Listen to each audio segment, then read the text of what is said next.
আসসালামু আলাইকুম গাইস, কেমন আছেন আপনারা সবাই? আপনাদের জন্য আমি আলু আর ডিম দিয়ে জালি কাবাবের রেসিপি নিয়ে আসছি।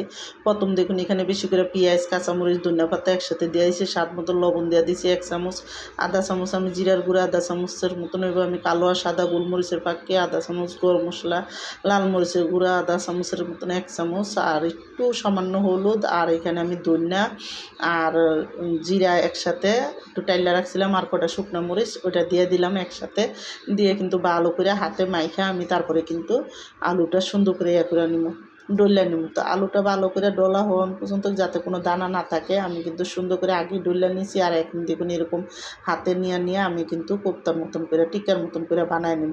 তো আমি একটু সুন্দর করে একটু চুক্কা সাইজ করে একটু টিকাটা বানাইতেছি। তো আপনাদের খুশিগুলো বানাইতে পারেন। তো আমি কিন্তু এখানে দেখুন টিকাটা এরকম করে একটু বড় বড় করে বানাই নেব। তো এই টিকাটি সুন্দর করে বানানো হইলে তারপরে কিন্তু আমি আপনাদের বাদবাকি কাজ দেখাইতেছি। তো দেখুন এখানে কিন্তু প্রতিটা টিকা কিন্তু সুন্দরভাবে হয়ে গেল গা, আর টিকাটা হয়ে গেলে গা তারপরে কিন্তু আমি দেখুন প্রতিটা টিকা বানাই নিলাম এইভাবে করে বানায়। এখন আমি একটা ডিম ফেটটা দিয়ে দেবো, আমি লাগলে পরে আর একটা ডিম দেবো, কিন্তু আমার তো লাগে না যে আর লাগবে, একটা ডিমই দিয়ে দিছি। একটু কিন্তু আমি অল্প একটু সামান্য লবণ দিছি, একটু গোলমরিচের ফাঁকি, আর হলো অল্প করে শুকনো মরিচ, একটু ধনিয়া টালা ফাঁকি একসাথে দিয়ে দিন।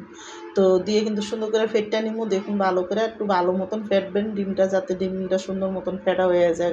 তো ডিমটা ফেটা হইলে তারপরে কিন্তু আমি এটা বাছতে জামুগা টিক্কাটা।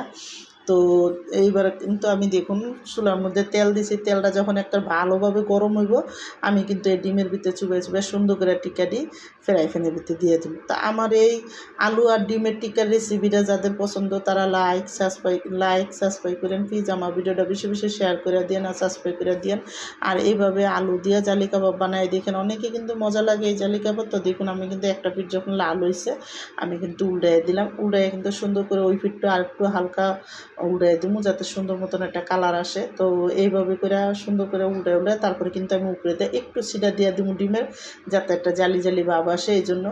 তো এখানে যে ডিম হয়ে গেলে ডিম উল্টাইয়া তারপরে কিন্তু নামাই দিব যাতে ডিমটা কাঁচা না থাকে। তো এখানে কিন্তু দেখুন এই জালি কাবাবটি আমার হয়ে গেছে তো এই জালি কাবাবটি নামাইয়া বাদবাকি জালি কাবাবটাও কিন্তু আমি দেখুন এখানে চুলার মধ্যে দিয়ে দিব, দিয়ে কিন্তু ওইটারও আমি বাজ্যা নিব। তো এইখানে বাদবাকি ডিমটা দিয়া আমি আর বাদবাকি যে চেকটা আছে এই চেকটাও আমি দিয়ে দিছি, উপরে দিয়ে ডিমটি দেখুন এরকম ছিঁড়ে ছিঁড়ে দিয়ে দিছি, দিয়ে কিন্তু এর একটু উল্টাইয়া বাজ্যা নিব। তো দেখুন আমার এখানে জালি কাবাবটি কিন্তু সুন্দর করে ভাজা হয়ে গেছে আর প্রতিটা জালি কাবাব দেখুন ভিতরে বাইঙ্গা দেখাইতেছে, অনেক সুন্দর হয়েছে আর খাইতে কিন্তু অনেকই মজা। একবার হলে আপনারা বানায় খেয়ে দেখেন। আমার জালি কাবাবের শেষ।